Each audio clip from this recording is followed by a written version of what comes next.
Hi everyone, it's Shannon Shy. Welcome to another installment of Q&A with Shannon about OCD recovery.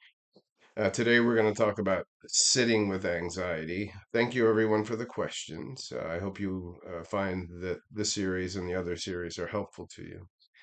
A question from Anonymous. My therapist tells me I have to sit with anxiety and not do the compulsions. He says the anxiety will usually die down after 30 to 45 minutes. I must be doing something wrong, I suppose, because my anxiety tends to last a lot longer than that. Sometimes it feels like it lasts weeks or months. I even have one thought about an incident that happened years ago that still scares me. I've never been able to shake the anxiety with that one. I guess my specific question is how do I sit with anxiety when the fear that the thought might be true is so real? Any tips would be appreciated. All right. It's a great question. And gosh, if we didn't have anxiety, all of this would be easier, right? Um, uh, my advice initially here is don't focus on how long anxiety lasts. You're only giving OCD leverage if you do that. It's kind of like when you try to resist a thought coming into your mind, it gives OCD leverage because the thought is going to come. Right? We don't focus on our immediate progress because OCD is never going to let us have that. So with anxiety, we don't focus on how long the anxiety lasts.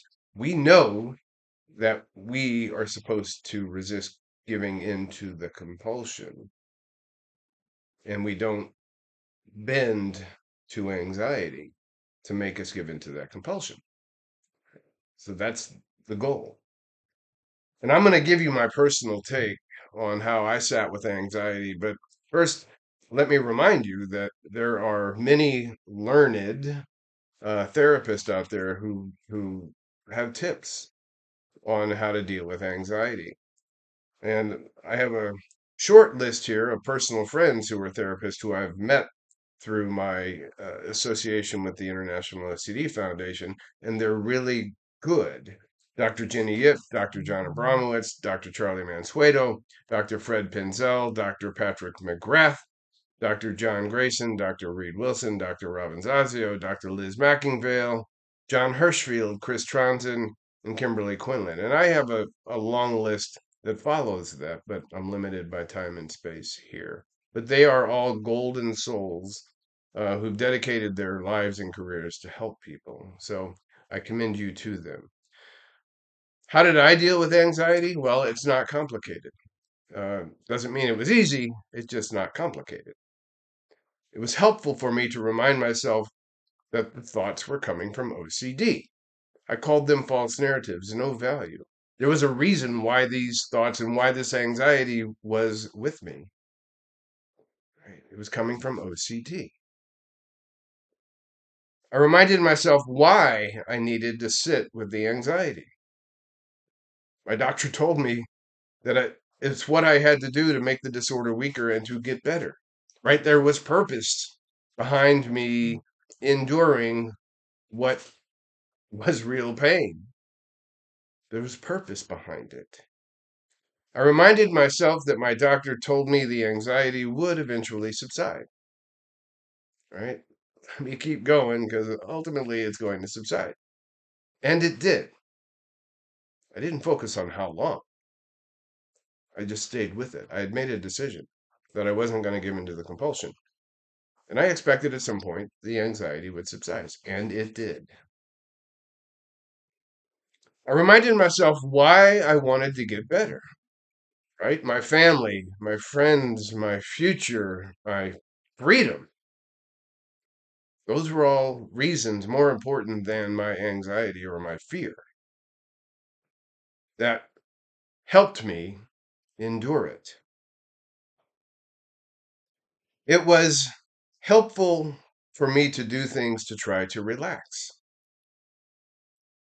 focusing on my breathing, meditating, exercise, engaging in activities that I knew once made me happy, that brought me joy.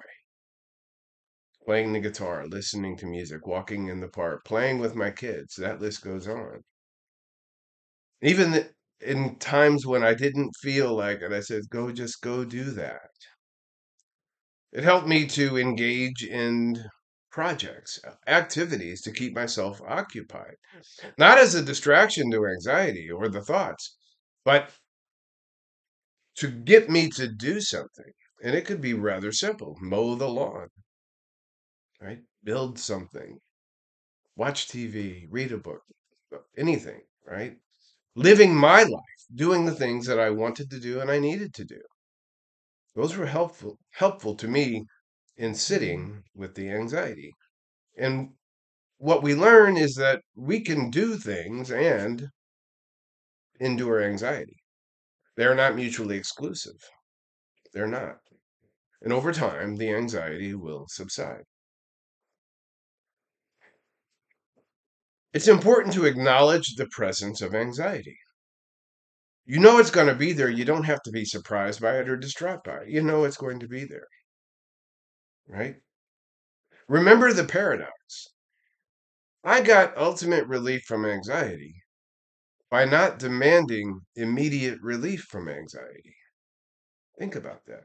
I got ultimate relief from anxiety by not demanding relief in the moment.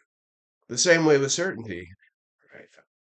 I got certainty, like people who don't have OCD appreciate this concept of certainty over time by not demanding certainty in the moment. Right? It's a great paradox. It's true. The key to my recovery was indifference, the anxiety notwithstanding. I knew what I had to do. I framed it as coming from OCD, and I didn't give those thoughts value. Even though my body and mind were telling me they had value, my behavior said something different. I didn't have to act in a way that demonstrated I was giving it value. And the anxiety did, over time, subside. So rise above OCD. Let the thoughts and anxiety be there, no matter how long it takes. I hope you found this helpful. Have a great day. Bye.